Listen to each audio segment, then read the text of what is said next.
droits humains, la junte malienne répond à l'ONU. Salut à tous. Bienvenue dans cette nouvelle vidéo. Si vous êtes nouveau, n'hésitez surtout pas de vous abonner, activer la cloche de notification, liker, commenter et partager. La junte malienne a rejeté en bloc vendredi les accusations tendancieuses, selon elle, de massacre et de violation des droits humains portées par la mission de l'ONU dans le pays contre les forces armées.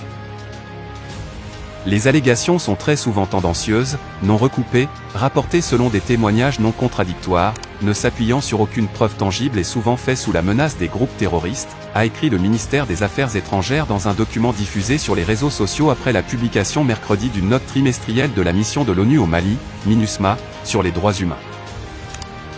Cette note impute la mort d'au moins 50 civils à des soldats maliens accompagnés par du personnel militaire étranger, lors d'une opération menée le 19 avril à Ombori, centre, après l'explosion d'un engin improvisé au passage d'un convoi de l'armée. Différentes sources avaient à l'époque dit à l'AFP qu'un homme tué dans l'explosion était un Russe déployé en opération avec les soldats maliens.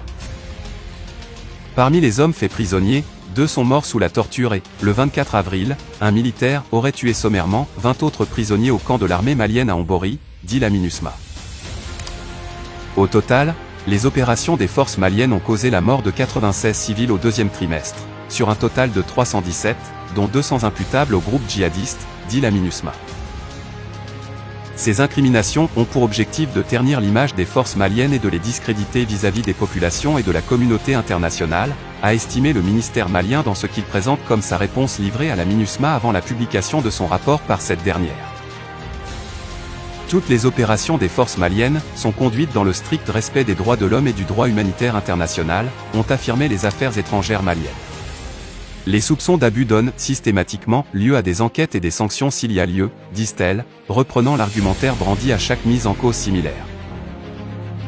Les autorités accusent la MINUSMA de faire sienne la version de la France sur une sombre affaire de cadavres qui a éclaté juste après que les Français eurent quitté la base de Gossi, au nord-est de Ombori. Dans une grande acrimonie entre Bamako et Paris, les colonels au pouvoir au Mali depuis le putsch de 2020 se sont totalement détournés des anciens compagnons d'armes français et se sont tournés vers les Russes. Les Français viennent d'achever leur retrait militaire progressif du Mali après 9 ans d'engagement. Le 19 avril, ils ont rendu aux autorités maliennes la base de Gossi.